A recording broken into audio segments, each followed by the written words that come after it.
Coding Caffeine said, do you remember during Legacy of Ykesha and EQ who came up with the frog locks and what that time was like in terms of coming up with their home, land, lore, etc.? Essentially what happened there was we needed to pack as much. So we got told that we needed to have an expansion done in 4 months, I think. We didn't have enough time to even work out a deal to sell it in the normal manner. And so the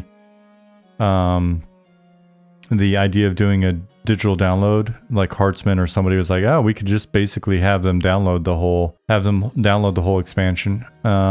We already had a bunch of features that we wanted to put out in live or something like that anyway, but basically upper management said you need to have an expansion done in 4 months, and we need to be able to charge like $20 for it, especially since every other expansion that we did, since it was a box expansion and had to go through various distributors, right? Like Best Buy or whatever, we only got a cut of that.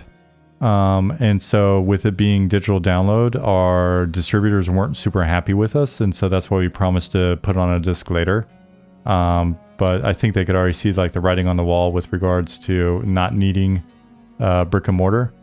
So the first thing we had to do is like figure out how to make an expansion that was worth $20. We decided to go with that theme once we started talking about, like, the original name for it wasn't Legacy of Ykesha. The original name of it was Prophecy of Grozmok, and it was, you know, in relation to the Grozmok stone, but it just didn't roll off the tongue in the same way, and so we got pushback from marketing on the name, and so we went with Legacy of Ykesha. Because there was just enough lore with Ykesha and stuff. And, you know, everybody loves Short Sword of the Ykesha and all that. And I think there were a couple faction hits in the game that basically made it, you know, so that people realized it was part of the world. Like, there's enough in-game lore to justify it. I proposed we do Broken Skull Rock because it was something where if we only got 4 zones, we could quickly just do that little island, and it was on the map anyway. So people could look and see it on the map and go, oh, wow, all right, so maybe this was always planned or whatever.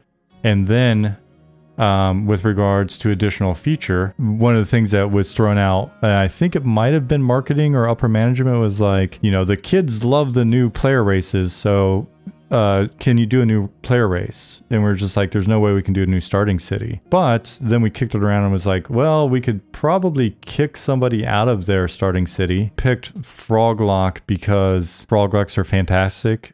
We love frog locks. And then we were hitting on the whole Ykesha, you know, like lore and blah, blah, blah. The thing was, and I'll be honest, and I don't mean this as a slight to anybody that likes them or to the artist that did it, when they made the Froglock not look like a Froglock, but instead look like the WB dancing frog, I was so bummed.